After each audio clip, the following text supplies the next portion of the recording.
हिंदी प्रतियोगिता के YouTube channel में आपका स्वागत है। आज हम आपके लिए लेकर आए हैं इंडियन पॉलिटिक्स के टॉप 50 मोस्ट इम्पॉर्टेंट क्वेश्चंस जो आपके आने वाले सभी एग्जाम्स के लिए बहुत इंपॉर्टेंट है। तो वीडियो को ध्यान से देखें और एंड तक बने रहें। इससे पहले अगर आपने चैनल को सब्सक्राइब नहीं किया है तो चैनल को सब्सक्राइब करना बिल्कुल ना भूलें और नीचे दिए हुए बेल आइकन को प्रेस करें ताकि आपको आने वाली वीडियो की नोटिफिकेशन मिलती रहे। तो शुरू करते हैं। पहला प्रश्न है, न्यायमूर्ति यूसी बनर्जी आयोग का गठन किया गया। तो यूसी बनर्जी आयोग का गठन जो है वो गोधरा दंगों की जांच के लिए किया गया था। तो ऑप्शन नंबर ए इसका सही आंसर है। अगला प्रश्न है, देश के सभी नागरिकों को एक विशिष्ट पहचान संख्या प्रदान करने की केंद्र सरकार की महत्वाकांक्षी योजना का क्या नाम है। तो देश के सभी नागरिकों को एक विशिष्ट पहचान संख्या प्रदान करने की केंद्र सरकार की महत्वाकांक्षी जो योजना है वो है आधार। जो नागरिकों की पहचान के लिए जो है वो आधार कार्ड जो है वो एक महत्वपूर्ण अ, भूमिका निभाते हैं। तो ऑप्शन नंबर ए इसका सही आंसर है। अगला प्रश्न है, किसी राज्य में अनुच्छेद 356 के अंतर्गत राष्ट्रपति शासन सामान्यतः अधिकतम कितनी अवधि के लिए लगाया जा सकता है। तो अनुच्छेद 356 जो है वो लगाया जाता है 3 वर्ष के लिए। ऑप्शन नंबर सी इसका सही आंसर है, 3 वर्ष। अगला प्रश्न है, जम्मू कश्मीर का संविधान कब लागू हुआ था। तो जम्मू कश्मीर का संविधान जो है वो 26 जनवरी 1957 को लागू हुआ था। तो ऑप्शन नंबर ए इसका सही आंसर है। अगला प्रश्न है, संविधान के किस अंग में लोक कल्याणकारी राज्य की अवधारणा निहित है। तो संविधान के राज्य के नीति निर्देशक तत्वों में जो है वो लोक कल्याणकारी राज्य की अवधारणा निहित है। तो ऑप्शन नंबर ए इसका सही आंसर है। अगला प्रश्न है, संविधान का अनुच्छेद 360 में किसका प्रावधान है। तो अनुच्छेद 360 में जो है वो वित्तीय आपात स्थिति लागू करने का प्रावधान है। तो ऑप्शन नंबर ए इसका सही आंसर है। अगला प्रश्न है, लोकतांत्रिक विकेंद्रीकरण की योजना करने वाली समिति का क्या नाम है। तो लोकतांत्रिक विकेंद्रीकरण की योजना करने वाली समिति का नाम है बलवंत राय मेहता समिति। ऑप्शन नंबर डी इसका सही आंसर है। अगला प्रश्न है, संविधान के किस अनुच्छेद के प्रावधान के अंतर्गत भारत सरकार द्वारा भारत रत्न, पद्म विभूषण आदि अलंकार प्रदान किए जाते हैं।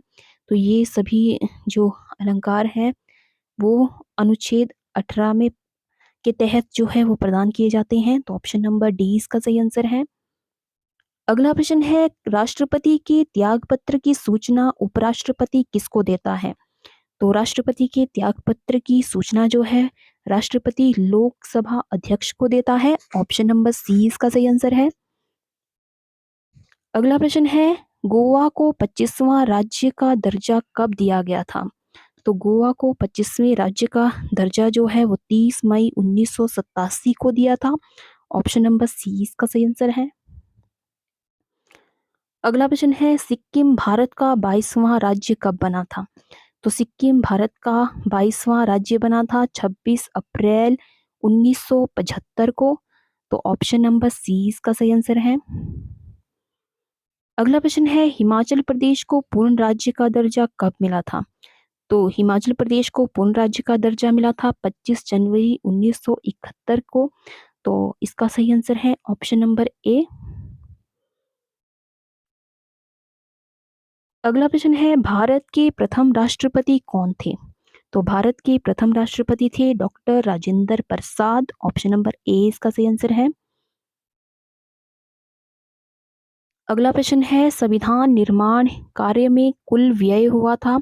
तो संविधान निर्माण कार्य में जो है कुल 63,96,729 रुपए का व्यय हुआ था। तो ऑप्शन नंबर ए इसका सही आंसर है। अगला प्रश्न है, संविधान सभा के स्थायी अध्यक्ष के रूप में किसे निर्वाचित किया गया था।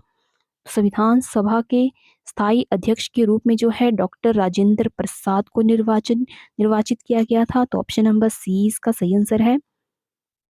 अगला प्रश्न है, संविधान सभा के प्रारूप समिति के सदस्यों की संख्या कितनी थी। तो संविधान सभा के प्रारूप समिति के सदस्य जो है वो कुल 7 सदस्य थे। तो ऑप्शन नंबर बी इसका सही आंसर है। अगला प्रश्न है, संविधान सभा के प्रारूप समिति के अध्यक्ष किसे नियुक्त किया गया था? तो संविधान सभा के प्रारूप समिति के जो अध्यक्ष थे वो थे B R Ambedkar, doctor B R Ambedkar ji. तो इसका सही आंसर है ऑप्शन नंबर ए। अगला प्रश्न है, भारत के प्रमुख मुख्य न्यायाधीश कौन थे? तो भारत के प्रथम मुख्य न्यायाधीश थे H K H J Kania. Option number C इसका सही आंसर है। अगला प्रश्न है, लोकसभा के प्रथम अध्यक्ष कौन थे? तो लोकसभा के प्रथम अध्यक्ष थे Ganesh Vasudev Mavalankar. Option number C इसका सही आंसर है। अगला प्रश्न है, भारत का संविधान कितने समय में बनकर तैयार हुआ था? तो भारत का संविधान जो है वो कुल 2 वर्ष 11 माह तथा 18 दिन में बनकर तैयार हुआ था। तो ऑप्शन नंबर ए इसका सही आंसर है। अगला प्रश्न है, इनमें से कौन सा मौलिक अधिकार नहीं है? तो शिक्षा का अधिकार भी एक मौलिक अधिकार है, समानता का अधिकार भी मौलिक अधिकार है और स्वतंत्रता का अधिकार भी जो है वो एक मौलिक अधिकार है। संपत्ति का अधिकार जो है वो मौलिक अधिकार नहीं है। पहले ये एक मौलिक अधिकार था लेकिन अब इसे 74वें या 72वें संविधान संशोधन में जो है इसे एक कानूनी अधिकार बना दिया गया। तो ऑप्शन नंबर डी इसका सही आंसर है। अगला प्रश्न है, संविधान सभा के संवैधानिक सलाहकार पद पर किसकी नियुक्ति की गई? तो संविधान सभा के संवैधानिक सलाहकार के रूप में के पद पे जो है वो बी आर अम्बेडकर इनमें से कोई भी नहीं है। तो ऑप्शन नंबर डी इसका सही आंसर हो। अगला प्रश्न है,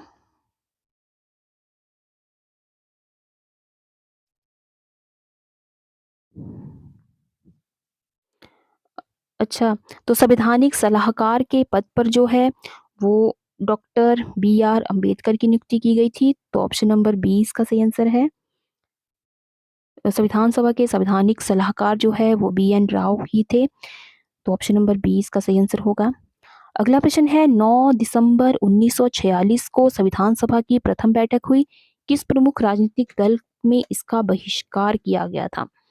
तो इसमें जो है वो मुस्लिम लीग ने जो है इसका बहिष्कार किया था। तो ऑप्शन नंबर डी इसका सही आंसर है। 9 दिसंबर 1946 जो है वो संविधान सभा की जो बैठक हुई थी इसमें जो है मुस्लिम लीग ने जो है इस सभा का जो है बहिष्कार किया था। तो अगला प्रश्न है, सन 1600 में अंग्रेजों द्वारा भारत में किस कंपनी का गठन किया गया था?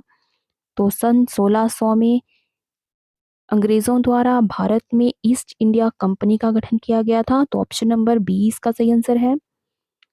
अगला प्रश्न है, मौलिक अधिकारों के बारे में सुनवाई करने का अधिकार किसको दिया गया है? तो मौलिक अधिकारों के में जो है वो के बारे में सुनवाई करने का अधिकार जो है वो सर्वोच्च न्यायालय और उच्च न्यायालय को दिया गया है। तो ऑप्शन नंबर डी इसका सही आंसर है। अगला प्रश्न है, 1960 के पश्चात निम्न राज्यों का गठन किया गया, इनके गठन का सही क्रम क्या था? तो कुछ राज्य दिए गए हैं, हरियाणा, सिक्किम, नागालैंड और मेघालय। इनका गठन जो है वो 1960 के पश्चात हुआ था। तो अगर क्रमानुसार अगर इन्हें इनके गठन का जो सही कालक्रम बताया जाए तो इसका जो सही आंसर है वो है ऑप्शन नंबर डी 3142। तो सबसे पहले नागालैंड का गठन हुआ था, फिर हरियाणा का, फिर मेघालय का और फिर सिक्किम का। तो ऑप्शन नंबर डी इसका सही आंसर होगा।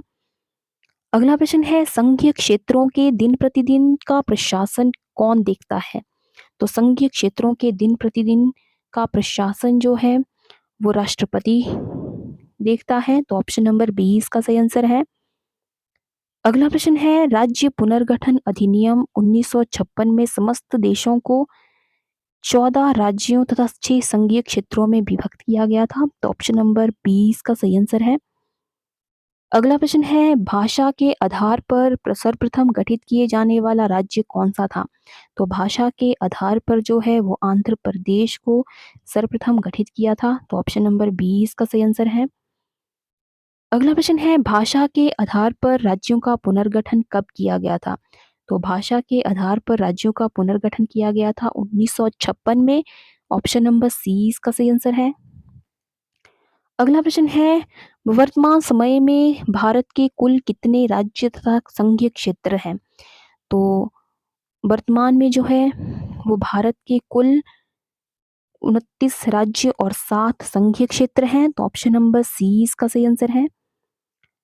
अगला प्रश्न है भारत की देशी रियासतों के विलय में जिन दो व्यक्तियों ने महत्वपूर्ण भूमिका निभाई वे कौन थे?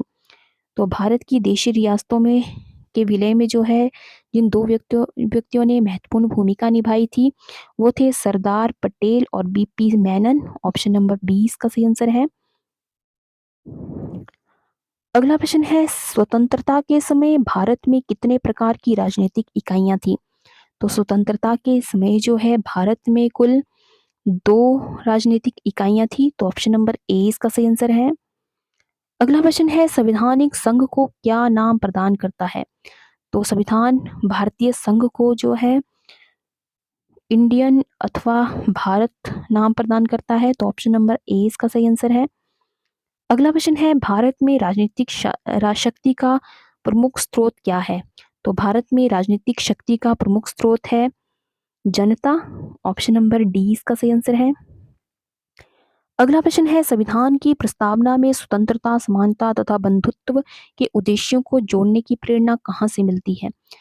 तो इसकी प्रेरणा जो है फ्रांस की क्रांति से मिली। ऑप्शन नंबर ए इसका सही आंसर है। अगला प्रश्न है प्रस्तावना में प्रयोग किए गए शब्द समाजवादी व धर्मनिरपेक्ष जोड़े गए। तो ये दोनों ही शब्द जो हैं वो 42वें संशोधन द्वारा जोड़े गए हैं। ऑप्शन नंबर सी इसका सही आंसर है। अगला प्रश्न है पहली बार प्रस्तावना में संशोधन कब किया गया? तो पहली बार प्रस्तावना में संशोधन किया गया 42वें संशोधन द्वारा जो है प्रस्तावना में संशोधन किया गया था। तो ऑप्शन नंबर बी इसका सही आंसर है। अगला प्रश्न है भारतीय संविधान की प्रस्तावना में कितनी बार संशोधन किए गए हैं? तो भारतीय संविधान में जो है केवल एक बार संशोधन किया गया है। तो ऑप्शन नंबर ए इसका सही आंसर है। अगला प्रश्न है संविधान के किस संशोधन द्वारा संविधान में समाजवादी धर्मनिरपेक्ष तथा राष्ट्र की एकता व अखंडता शब्द जोड़े गए? तो ये सभी शब्द जो हैं वो 42वें संशोधन में जोड़े गए हैं। तो ऑप्शन नंबर ए इसका सही आंसर है। अगला प्रश्न है प्रारूप समिति के सामने प्रस्तावना किसने प्रस्तुत की? तो प्रारूप समिति के सामने जो है वो प्रस्तावना प्रस्तुत की थी जवाहरलाल नेहरू ने। ऑप्शन नंबर डी इसका सही आंसर है। अगला प्रश्न है 26 जनवरी 1950 जब भारत का संविधान लागू हुआ तब भारत को एक प्रभुसत्ता संपन्न लोकतांत्रिक गणराज्य घोषित किया गया था। तो ऑप्शन नंबर बी इसका सही आंसर है। अगला प्रश्न है संविधान की प्रस्तावना को एक तो संविधान की प्रस्तावना भारत को एक प्रभुसत्ता संपन्न समाजवादी धर्मनिरपेक्ष लोकतांत्रिक गणराज्य घोषित करता है। तो ऑप्शन नंबर सी इसका सही आंसर है। अगला प्रश्न है भारत संविधान को एक धर्मनिरपेक्ष राज्य घोषित करता है जिसका अभिप्राय है कि राज्य धर्म को व्यक्ति का निजी मामला मानता है और धर्म के आधार पर कोई भेदभाव नहीं करता है। तो ऑप्शन नंबर सी इसका सही आंसर है। अगला प्रश्न है भारत की संसदीय व्यवस्था किस देश की संसदीय व्यवस्था पर आधारित है? तो भारत की संसदीय व्यवस्था जो है वो ब्रिटेन की संसदीय व्यवस्था पर आधारित है। तो ऑप्शन नंबर बी इसका सही आंसर है। अगला प्रश्न है भारत का संविधान है तो भारत का संविधान जो है वो लचीला संविधान है। ऑप्शन नंबर बी इसका सही आंसर है। अगर सही तरीके से देखा जाए तो ये कुछ कठोर भी है और कुछ लचीला भी है। तो ऑप्शन नंबर सी भी इसका सही आंसर हो सकता है। अगला प्रश्न है भारत राज्य के निर्धारित सिद्धांतों को किस देश के संविधान से ग्रहण किया? तो भारत राज्य के नीति निर्धारित सिद्धांतों को जो है वो आयरलैंड गणराज्य से ग्रहण किया गया है। तो ऑप्शन नंबर बी इसका सही आंसर है। अगला प्रश्न है, संविधान निर्माताओं ने कौन सा लक्षण अमेरिका के संविधान से ग्रहण किया है? तो संविधान निर्माताओं ने जो है अमेरिका के संविधान से न्यायिक समीक्षा, मौलिक अधिकार, सर्वोच्च न्याय के न्यायाधीशों को पद से हटाने की विधि, ये सभी जो है इन्होंने अमेरिका के संविधान से लिए हैं। तो उपयुक्त सभी इसका सही आंसर होगा ऑप्शन नंबर डी। अगला प्रश्न है, भारतीय संविधान का कौन सा भाग प्रेस की स्वतंत्रता को सुनिश्चित करता है? तो भारतीय संविधान का अनुच्छेद 19 जो है वो प्रेस की स्वतंत्रता को सुनिश्चित करता है। तो ऑप्शन नंबर सी इसका सही आंसर है। तो ये थे आज के इंडियन पॉलिटिक्स से related top 50 most important questions. तो आई होप आपको ये वीडियो पसंद आया हो, तो वीडियो को लाइक करें और ज़्यादा से ज़्यादा शेयर करें। तो आज की वीडियो में बस इतना ही। मिलते हैं एक नई वीडियो में कुछ नए प्रश्नों के साथ। तब तक के लिए जय हिंद, जय भारत।